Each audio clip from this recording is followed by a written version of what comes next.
Hello everyone, this is Josh out at Encore, the Mustang Parts Warehouse. If I were to ask you which of these bumpers for the four-eyed Mustang is the most rare that I've just shown you, which one would you choose?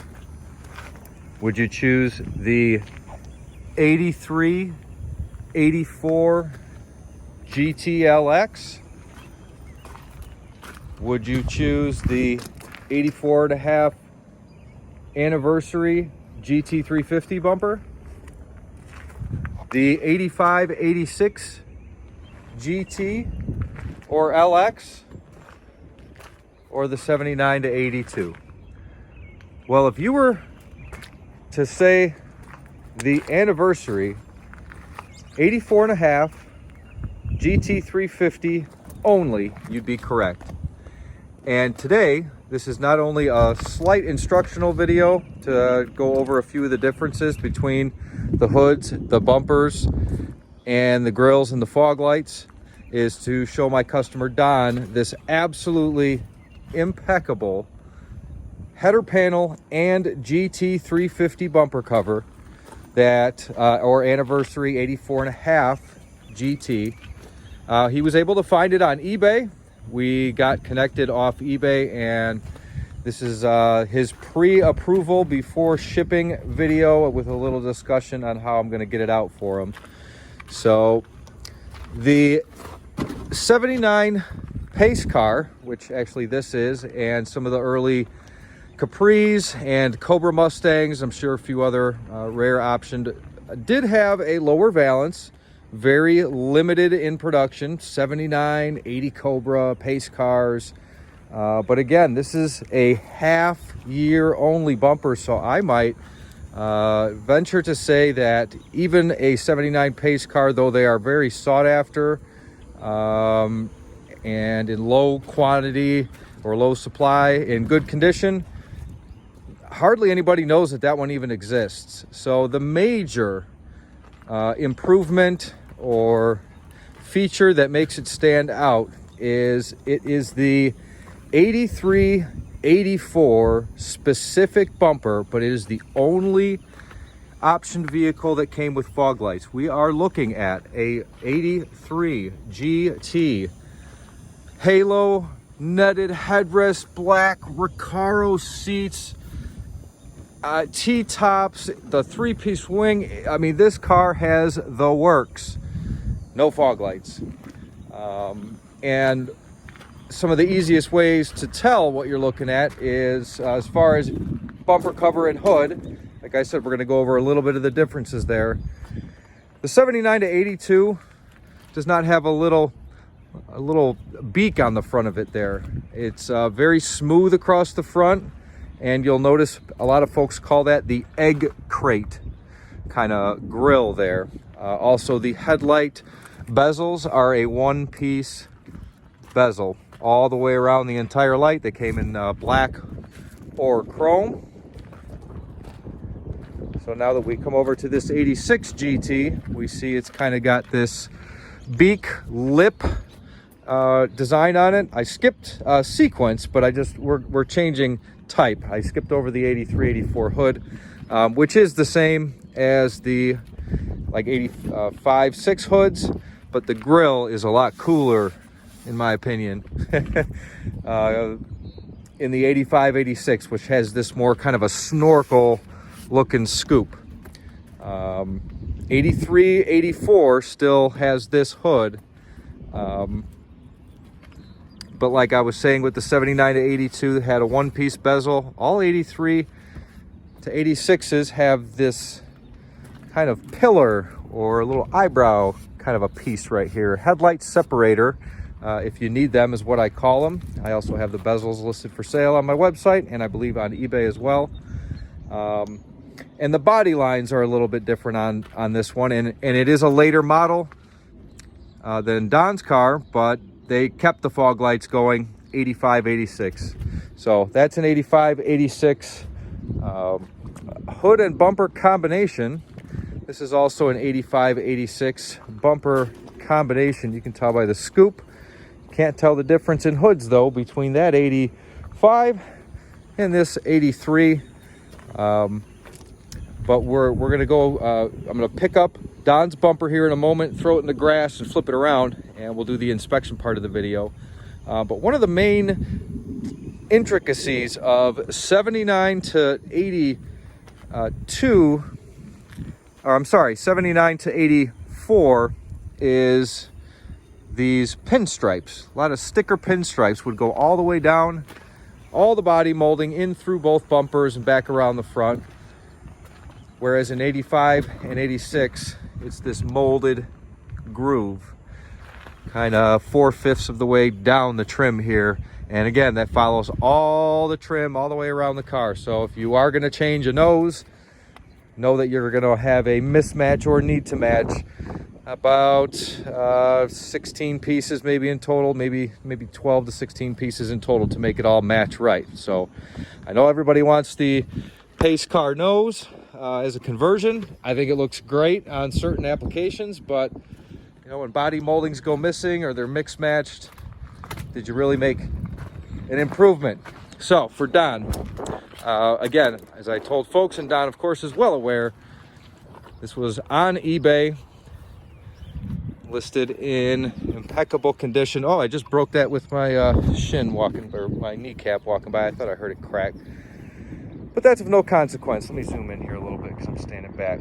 So for Don, when I pulled this out of storage this evening, I even started with the hand test around these fog light holes, and blindly in the storage said, wow, I can't believe that they're not fractured at all. So from my blind test, there was no fracture. The sun is just coming up now. I was working with this kind of overnight, but I still even have my headlamp on and washed it out inside. I did not see any cracks or other damage. Couple repaints maybe, paint flaking off of it, but I tugged on all the pillars nice and tight.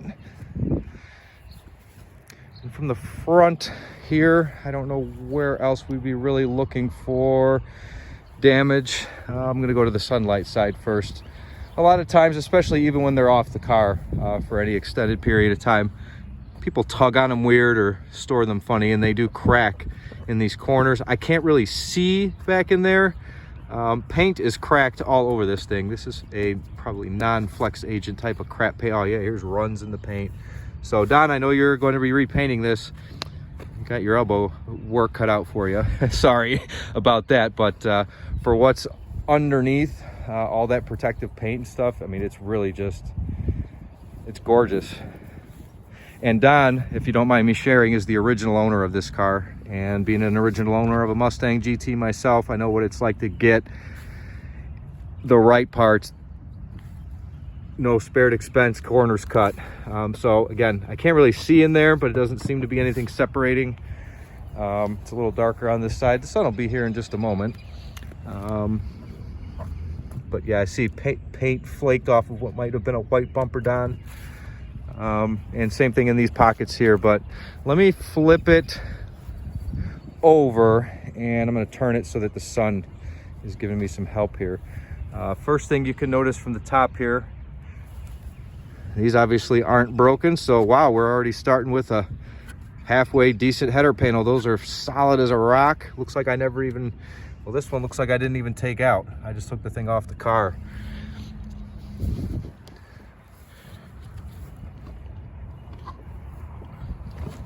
Most common problem with header panels are broken, cracked studs. It's never been cracked, it's never been repaired. So now that the sun is gonna help me more than my headlamp, I was even looking for evidence of this being like some new old, or it's like, you know, earlier parts, old stock that was installed on a car. I've never seen GT 350 or an anniversary bumper in this kind of condition, and it's extremely rare to get a header panel in this kind of condition as well.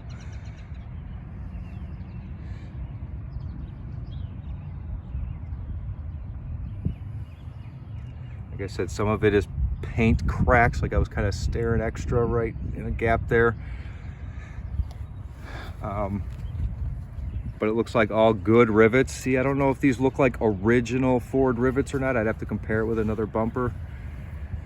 To kind of back up, there's a split right here. I just noticed it now. Yeah, to back up my claim that it might be new stuff, if those aren't original factory rivets, assembly line rivets, there's something new. You know, it's got this extra mold. Look at all this extra mold line. You know, that's the kind of stuff that makes me think that these were dealer parts that were put together after somebody had a bad day, maybe. Don, I know you said on yours, turn my headlamp on. I know you said your inner ambers were cracked out. I looked at these. This one looks good. The one over here is a rusty screw, so I would pull it out kind of gently, slowly, maybe even grind the head of it off if you're worried about that speed nut spinning in there. So we normally see cracks from side impact here, somewhere fractured down the side. Don't see that. Don't see that the amber's busted. Again, I was looking for like an old dealer stamp or a tag or a sticker, something spray painted over. Don, you let me know if and when this comes out to you. If you find anything like that, I'd be curious to know. I'll do my best now to show the cover, the bumper cover. So it looks like that stud backed out into my fender, and that stud backed out into my fender. There might be no threads left, or very minor threads left in that hole. So maybe it got over tightened on the way in, Don. I'm sure you'll be okay. That one's still got a little threading left in that hole. I don't know what you can see. Not the end of the world, but it is part of the purchase agreement here. This thing is like immaculate. Bumper cover, like I said, can't find any damage on the darn thing. I've been trying, except for what I just showed there.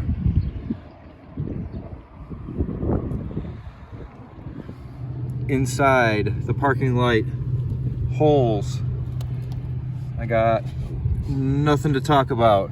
Let's do the fog light since I'm on this side.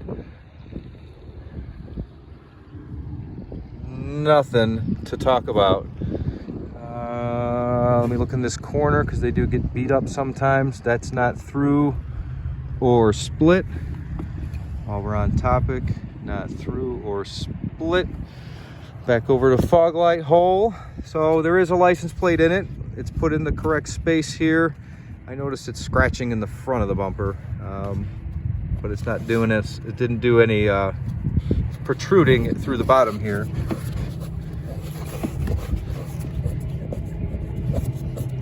That is a plus sign. I saw something that looked like a fracture or something, but no, it's a plus sign right there.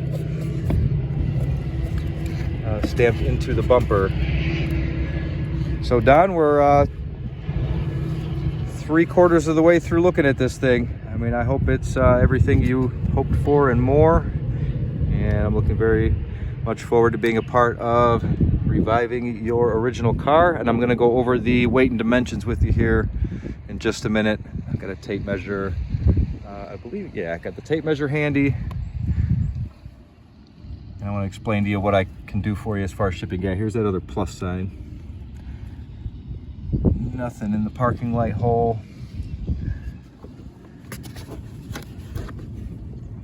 I'm looking right next to my thumb there. There's an imperfection, but it's not a crack in the bumper. Just a little itty bitty dark line right there. And this fog light hole is perfect. Where does it say Ford new stock? I can't believe it. Did I say we're going somewhere else? I don't think there's much else to go to. It's just measuring, and then at the bottom here, not ripped out, not ripped out, not ripped out. I can't really tell if that's white or a bright silver. I did notice, yeah, this is what I said the bolts were doing on the front. They didn't like damage the bumper. They're just weirdly short, and it's wrong bracket. It's pretty much what it is. But that's it. I mean, that's an undamaged headlight panel. We've all looked at it together. The studs are good. two backed out fender fasteners. I'm sure this is extra for you, Don. But headlight separators, nice headlights, trim rings. Oh yeah, and I wanted to show another coat of paint here. So we got orange, maybe some white, some gray, silver, I'm not sure. But hopefully what's underneath there is an absolutely very well protected bumper. So Don, for shipping and anybody else interested in how I can do things, you see I gotta pass this. I'm gonna have to pass this. Pick the phone up this way. So the bumper is gonna have to be about 72. It can be boxed or it can be naked. So the dimensions I want to use are 72 length. Oh. And what I said to Don and anybody else is that I'll custom cut a pallet for this because this is going to go freight. It can go UPS. I'm afraid of it. We talked some other options as well, but I think we're going to go freight on this one. So that's our 72 mark right there. I'm a little favoring the other side, but you know, at 72, that gives me 4 or so inches on either side of the bumper lengthwise for impact. I wanted to go about 20, probably 28 widthwise. It's about 24.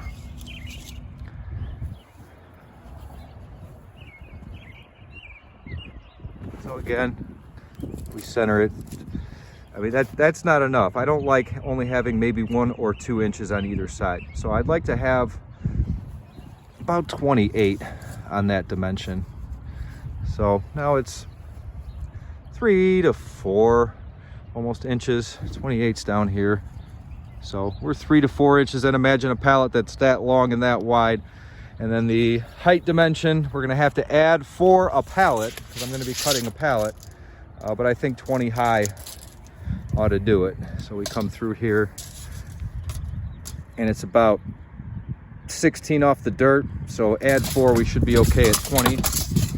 And Don, what I wanted to do for you, like I said, was I'm gonna cut a pallet. The way I expect to do it is we need 28 wide to stay safe on the sides. So normally what I do is I'll just cut this half, oops, can you see me? Yeah, this half of the pallet off. It's about 22 and the bumper's 24 or so. So I'm gonna come and leave some hanging. Hope that makes sense. Try and go with a shipping dimension of about 28. So I'm gonna put 28 at the end of the pallet. So I'm pretty much gonna cut just right here. I get 48 right that way, and then I'll have to cut another pallet in half, lengthen it to that 72 long, and screw it all together. So I'm gonna have a half of a pallet attached to a half of a pallet lengthwise. 28, 20, 72 ought to do it. It's hard with it, and Don, I can do it naked with banding straps. I can do it naked with just shrink wrap, and you can obviously see that it's a bumper in there then. And you know, that may affect how people manage and handle it. Maybe they won't set things on it if they see it's a bumper. But option 3, which I think was my offer number 1, was to box it, double box it with, I have some nice, actually that's what's in that pallet right there, is all the boxes that I use for well, multiple different things, but they're called the suitcase box. So they are 24 this way, actually. They are 16 tall and I believe 31 length. So what I'm able to do is leave the flaps open, slide a made half a box that way, slide a made half a box that way, tape the crap out of it. It is now a coffin looking cardboard box that has a bumper in it.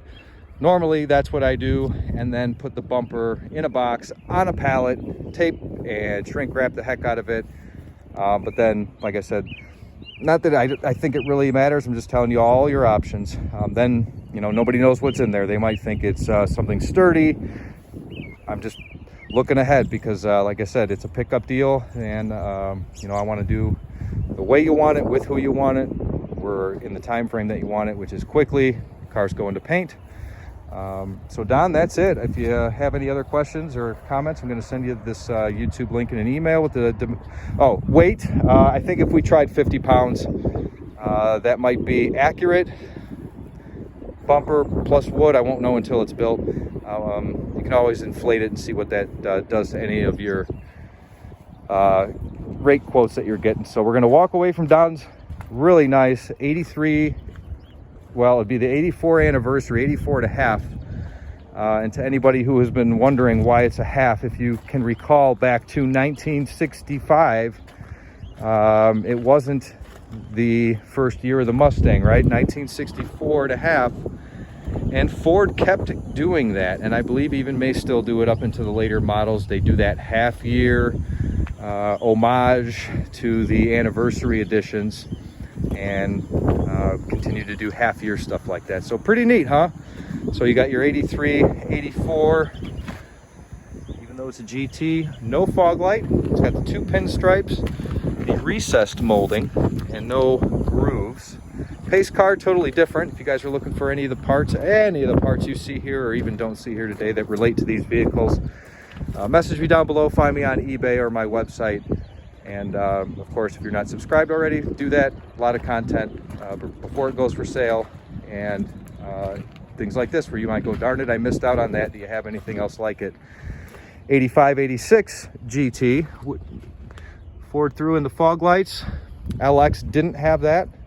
We've got the grooved bumpers all the way around, moldings all the way around, but it shares the hood of the 83, 84. And then you got your 79 to 82.